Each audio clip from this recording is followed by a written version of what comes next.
Hey guys, I'm Heidi Priebe. Welcome back to my channel, or welcome if this is your first time here. Today on this channel, and for the next 5 days of this week, I'm going to talk about the concept of shadow work. So shadow work is a term that's become, I wouldn't say popular, but you see it more frequently than you used to in pop culture, to describe working with the parts of ourselves that we have repressed or have kind of hidden from ourselves inside of our own minds. So the concept of shadow work originated from Carl Jung's work, but it's been adapted to mean a lot of different things. And there's a couple of different reasons why I wanted to talk about it today. One, it is super prevalent to attachment healing work, and a lot of what we talk about on this channel is attachment healing work. If you are doing true attachment healing work. So what I mean by that is not learning about attachment theory for sport or to learn to better manipulate others, but to actually heal the deep wounds that exist within yourself, you are by definition doing shadow work.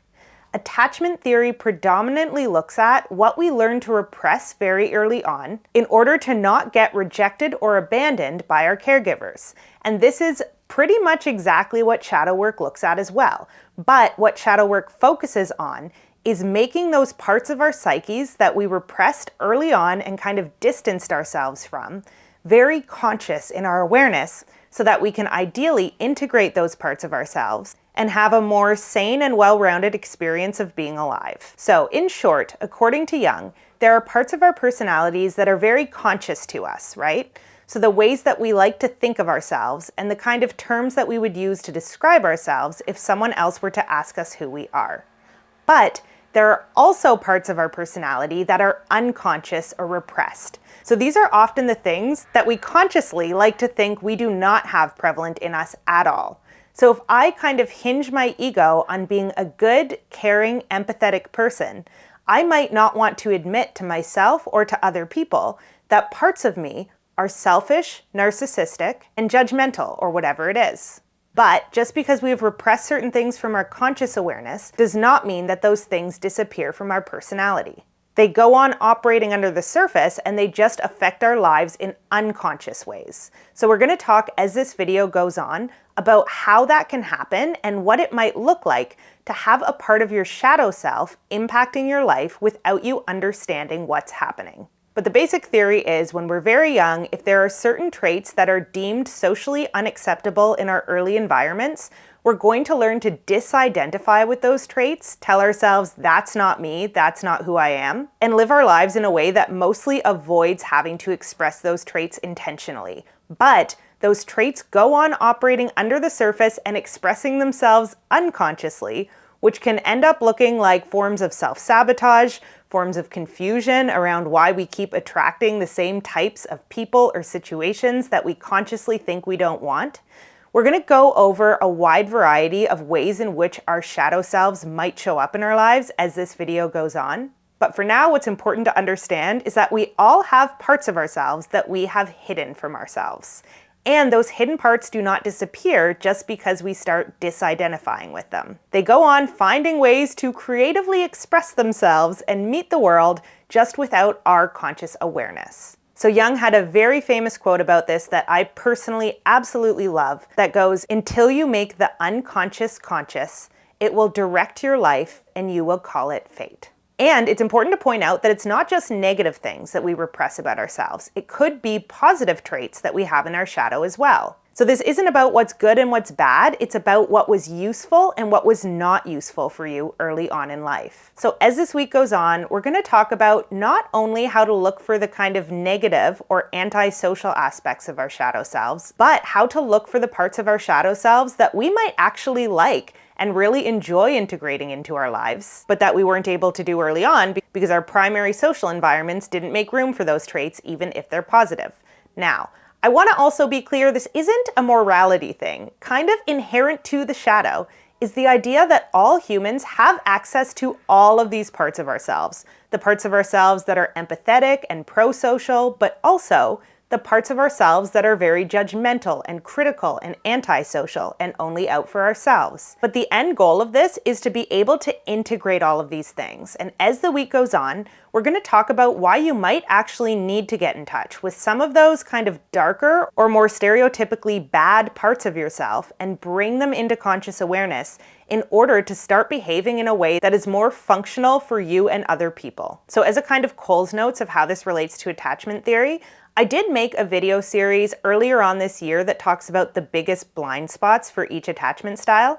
So I will link those videos in the description of this one. It gives a pretty good overview of what you could call the shadow of each type. But very quickly, those who err more anxious on the attachment spectrum have a tendency to repress their own badness. So for most people who err anxious, there is this need to see the self as good and innocent at any cost. And the healing process for anxious styles often involves getting in touch and owning the parts of yourself that are actually behaving in a selfish way. Healthy selfishness is needed in order to set boundaries, to stand up for yourself, and to protect yourself so that you're not chronically looking for protection from others. And the more you're able to do those things and foster a sense of self-respect and independence, the less you are accidentally chronically asking of other people, which kind of makes you an easier person to be around, even though it might not feel that way from the get-go. On the flip side, those on the avoidant side of the spectrum tend to have a blind spot around taking your own negative experiences and feelings seriously. And this might feel like a good thing initially because you feel like you have learned to be resilient and to move through difficult things with ease,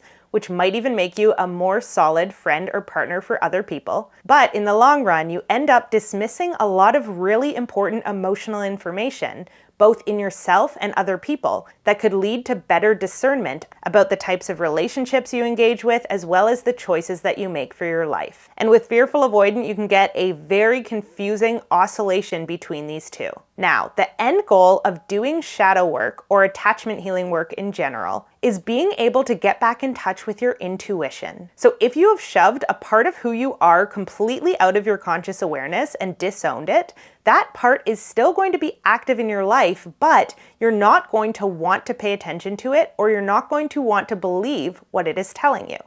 And whatever parts of ourselves we have disowned have important information for us that we need to integrate in order to have good discernment. When we do not do shadow work, when we leave our attachment styles unhealed, what we are predominantly robbing ourselves of is the ability to listen to our own intuition and to trust it. So if I obsessively need to think of myself as a good, innocent person, and I have this idea that abandoning somebody makes me a bad person, I'm going to stay in really unhealthy dynamics for much, much longer than the point where my intuition tells me to get out. Because I don't want to listen to that part of myself that I've decided is selfish. Because I think that all selfish behavior is bad. And that could cause me to waste a lot of time and energy on situations that it would have been better for everybody if I had simply walked away from. And there are a lot of less flattering examples of this kind of thing that we're going to go over as we go through this video. So, in short, shadow work is integrating the parts of ourselves that we have disowned and now think are bad, terrible, and no good, and that we don't want to identify with at all. And it's important to note that Carl Jung spoke about both a personal shadow, so parts of ourselves that we have disowned and distanced ourselves from consciously, but also a collective shadow, so things that certain groups of people or societies have come to disown and try to distance themselves from. And often those things feed into themselves. So this week, what I'm going to be talking about is not just what's within our personal shadows, but also what seems to be very alive right now inside of the collective shadow, and how some of us might be abandoning or further distancing ourselves from traits that it might actually help us to integrate because we fear that integrating those parts of ourselves will lead us to social rejection. All right, so now that we've talked a little bit about what the shadow is, I want to talk about where you can look for your shadow in your everyday life. So if you're like, okay, I kind of get this in theory, but I'm not sure how to tell where my own shadow shows up or how I could go about working with it, here are some of the things you might want to consider. 1, any pattern of behavior that feels like self-sabotage is usually the shadow self showing up. So there is some need that we have denied we have that is trying to get itself fulfilled despite our conscious mind thinking that we shouldn't or don't want that thing. It's like this unintegrated part of ourselves is jumping up and down going, notice me, notice me, notice me, pay attention to me, give me what I need. And in this way, we can actually start to reframe self-sabotage as an opportunity to notice and integrate some part of our shadow selves. So the kind of classic example of this is people feeling like, I really want to lose that last 10 or 15 pounds, but I just can't seem to stop emotional eating. Noticing that can be a kind of string that you follow into your shadow. What emotion that you don't want to confront might you be soothing through emotional eating? Some kind of common themes I've seen in that area is anger. When anger, unless it is perfectly justified, is a feeling that people believe they shouldn't have or ought not to express, they can turn to numbing behaviors to kind of down-regulate from that anger. The need for comfort that we feel like we maybe don't deserve or don't know how to ask for can lead to numbing behaviors. Repressed shame or fear or lust, anything that we feel as though we ought not to express, but our body is still presenting us with, can lead us to instinctively try to source something that is going to change our state. Because if I'm really angry, but I have this part of my mind that's like, ooh, you shouldn't feel angry unless you are perfectly justified. And in this situation, I don't believe you're perfectly justified in feeling your anger. Ergo, I'm going to try to stop you from noticing how angry you are by shoving a bunch of food or alcohol or drugs or whatever it is so that your body state changes and you don't have to encounter that anger anymore, which would make you a bad person. At least that's what I might believe. Or let's say I suddenly cannot focus anytime I go to do a particular task that I feel a sense of shame around. Like, ooh, there's this one thing that I really should have done a long time ago, and the longer and longer I go without doing it, the more and more shame I feel. And because I don't know how to tolerate shame, because I cannot think of myself as the type of person who maybe would need help with this task, or who doesn't do everything perfectly, the more my body is going to freak out and try to instantly rescue me from that feeling of shame by getting really distracted every time it comes up when I sit down to try to do that task and start thinking about how I really should have done it already. So maybe there's something in my shadow around needing help or guidance that I need to integrate in order to be able to arrive at that task without a sense of shame that overwhelms my ability to focus. So a big sign that there's something in your shadow that needs to be integrated is that you have a pattern, if not multiple patterns, of behavior that looks or feels like self-sabotage. I think of self-sabotage as a neglected part of myself jumping up and down going, notice me, notice me, notice me, I need attention.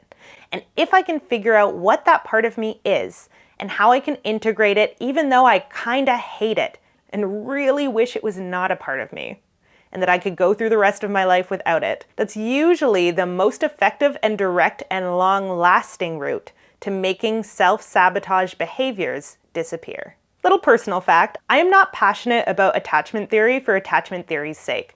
I got into attachment theory because I felt like I was chronically self-sabotaging my life, and I remember reading a line in a book by Judy Hollis that was talking about compulsive comfort-seeking behaviors. And she was basically saying this is going to keep happening so long as your relationship with nurturance is unnatural. And I remember being like, oh no, that is me. My relationship with nurturance, with accepting love and care and support from other people, is definitely unnatural. I want to feel like I can get all of those things without anybody else's help and without ever having to admit any sort of vulnerability. And because I wanted to stop self-sabotaging, I reluctantly started learning about attachment theory, and now we're here. In this place where I had to spend 3 years deconstructing myself psychologically, but I will say my life is relatively self-sabotage free at this point, which is super nice. Doesn't mean I do everything right, but it does mean I have an awareness of why I'm doing most things, and I look at most behaviors that I view as maladaptive as opportunities to learn and integrate more neglected parts of myself. Sign number 2 you might want to start doing shadow work is that you feel like you keep attracting the same types of unhealthy relationships or unhealthy people into your life over and over again, and you don't understand what you're doing wrong. We're going to talk a lot more about this as the week goes on, but a quick rule of thumb is that when we repress something in ourselves, we tend to be very quick to notice it in other people. And we will either hate them for that quality with a passion, or we will feel out of our minds attracted to them because of that quality, or a mix of both, depending on what that quality is and how the other person exhibits it. So if you want to know what's in your shadow, take a look at the people you love to hate. So something that you see in the kind of collective shadow a lot lately is narcissism, right? Narcissism has become like the number one word that a person cannot identify with at any cost, or else they're kind of instantly dehumanized in a lot of online spaces specifically. So that might be something to look at, right? Which narcissistic traits inside of ourselves have we repressed or refused to acknowledge that keeps us kind of endlessly fixated on other people who display those traits openly? Which leads us to the third place where you might want to look for your shadow showing up, which is any area where you feel really morally righteous. One of the most annoying parts of my healing journey has been accepting that anytime I feel morally righteous about something, there is probably some part of my shadow that needs to be integrated. So I remember recently someone asking me for a favor that was so kind of brazen in the way that they asked it, despite the fact that it would be a huge drain on my time and my energy. And they offered absolutely nothing as a kind of trade, and they didn't even ask particularly kindly. They asked me kind of like, yeah, of course I would just want to devote all of this time and energy to helping them out, even though they were being a little bit rude to me in the way that they asked me. And I felt so morally righteous. Like I just hopped right up on my high horse about how this person had all of these kind of narcissistic traits where they just thought that everybody was there to serve them and their emotional needs, which fit with a lot of the stories I'd told myself about this person in the past. And then I decided to sit with the feeling for a moment longer and go, what is the story that I'm telling myself about asking for help? What do I think the appropriate conditions to ask for help are? And I realized that I have this rule around only asking for help if it is a perfectly fair exchange. So if there is something that I can offer the other person that is of equal value to what I'm asking of them, then I can ask for help as a kind of exchange. But are there situations, if I'm really honest with myself, where I have needed help and I know that I don't have something of equal value to offer the other, where I have found a way to convince myself that I am offering them something of equal value, when in reality, I'm kind of just trying to get the thing that I need out of the situation. So in those situations where I convinced myself, as well as the other person, that this is a favor I'm doing both of us, when really I know that I'm kind of just doing it for me, is that not just a less honest version of what this person is doing? I still have the part of myself, like this person does, that needs help from other people, sometimes in areas where I have nothing to offer in return. The difference is that I have repressed that part of myself and told myself it doesn't exist. And so what happens when I need help from someone else is I make up a reason in my brain why it's going to be a fair exchange of services or of time or energy or whatever it is, even if that's not necessarily true in reality. I find a way to morally justify something instead of just being honest that I need something and I don't, at this time, have something of equivalent value to offer in return. So I'm still getting my needs met, just in a way that is subtly manipulative because my shadow is at play, rather than asking directly for the thing that I want that is unfair, like this person did, because I know that means I'm less likely to get it. Now, the lesson here is not become demanding and expect everybody else to meet your needs when you are not doing anything for them in return. The lesson is becoming aware of both of those parts of myself so I can integrate them. The part that sometimes wants things from other people that I don't have a way of repaying them for, and the part of myself that wants to be a good person who has things to offer people. And in the middle is what I can actually work with, right? If I can be aware of the times when I need or want something and I don't have anything to offer the other person in return, I can at least be honest and humble in the way that I ask for that thing. So instead of trying to make it seem like a great deal for them when it's maybe secretly not a great deal for them, I can humble myself and go to people and say, hey, I really need help with X, Y, or Z. Or I would really appreciate it if you would spend some time with me hashing out this particular topic. I'm asking this for my own benefit because it's important to me personally. And I want to acknowledge that it might be inconvenient for you to say yes to this. So I want to open up a conversation about what might make this worthwhile for you. And then we're dealing with an honest situation, right? Nobody's trying to demean or intimidate anybody into giving them help, but nobody's asking for the help under false pretenses either. And ultimately, that's what it ends up looking like when we do things like healing our attachment style. So if we are anxious and we can't bear to think of ourselves as morally bad in any way, our brains are going to end up convincing ourselves that a lot of what we do is for other people when it's really for ourselves and to get our own needs met. And if we are avoidant, we're going to end up thinking that taking 100% care of our own needs and never asking anybody else for anything is the right thing to do, when in reality, we'd be building much healthier and more honest and reciprocal relationships if we were practicing vulnerability in our relationships. As another example, I remember one time being in a coaching call where I was explaining to the coach that there was this really strong judgment I held against someone in my life. And I was like, I think that my judgment is right. And I think that if I express this judgment in the form of care and compassion towards this other person, it might actually offer them a perspective on how their life could operate better. But the reason I don't talk to them about this is because I know that I also kind of want to hurt them with the information, if I'm being really honest with myself. This is someone who in the past has been really harsh and judgmental towards me, and I feel kind of morally superior knowing that now they're in a position where they might need my help. And the coach said, why don't you tell them both of those things?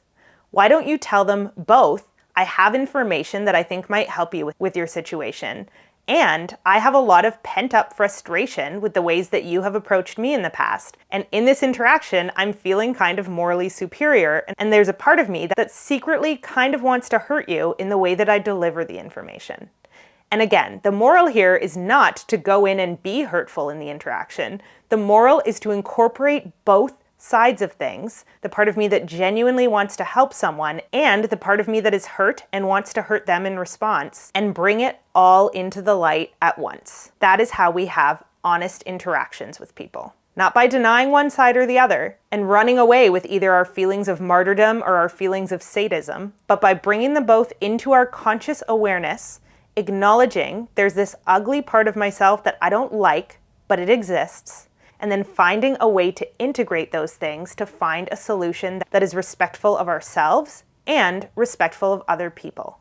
But it will absolutely, without a shadow of a doubt, cause us to dismount our high horse. So it's not going to be fun. It's just going to be useful in the long run. And in my opinion, the more difficult our relationships are, it's often because there's more in the shadow of that relationship. So this work becomes more and more important the more we're dealing with those really challenging relationships. This might look like family relationships, intimate partner relationships. The ones that really trigger us tend to be the ones that have the most in the shadow. Which brings us to the fourth place that people often recommend looking at in order to do shadow work, which is our triggers. Now, I have a bit of a conflicted feeling around this, in the sense of trigger is a word that we use to describe two things, in my opinion, at this point in pop psychology. One is a genuine trauma trigger. When you are having a trauma trigger in the PTSD sense of the term, it means your coping mechanisms are currently overwhelmed. In that state, your conscious mind is not really capable of making sense of things in the way that it can when you are in a regulated state. So I personally get frustrated when I hear people say things like, work with your triggers, or let your triggers be the doorway to understanding yourself more deeply. That can be true, but it's not going to be true in the moment that you are triggered. In the moment of trigger, your coping mechanisms are by definition overwhelmed. What you need to do is find a way to re-regulate yourself, and then you can potentially follow the threads of your trigger back to what instigated it. But there is this other way that we use the word trigger in pop culture lately, which I'm also fine with. I just think we need to differentiate the two. And the second way people tend to use the word trigger seems to me to be more akin to just describing having a very strong emotional reaction. Very strong emotional reactions are indeed very often a product of the shadow coming online. And that can be a great place to look at your shadow stuff. The difference, and this is important, is that when we are looking at things like attachment wounds, attachment styles or strategies are about the ways that we adapted effectively to our early environment. So if I grew up in a hostile household and I learned showing negative emotion is consistently met with contempt or rejection or whatever it is, I will learn to not show negative emotion, and that will actually be an adaptive response in the environment that I exist within. Ergo, it is not a trauma response.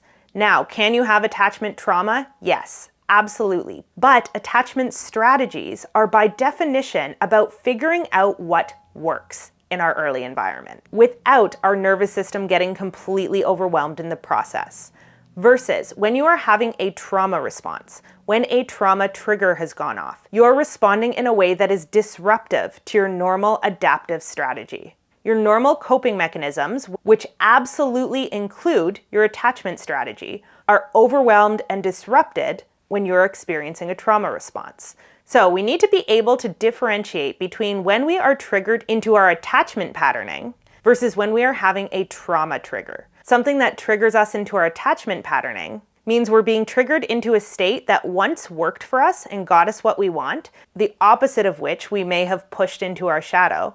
A trauma trigger is something that overwhelms our ability to cope or to behave strategically, even unconsciously. So trauma does absolutely usually indicate something that is in the shadow of our awareness, but it's going to be a little bit more difficult to work with, and it's probably something you're going to need the help of a trained professional to really get down to the bottom of.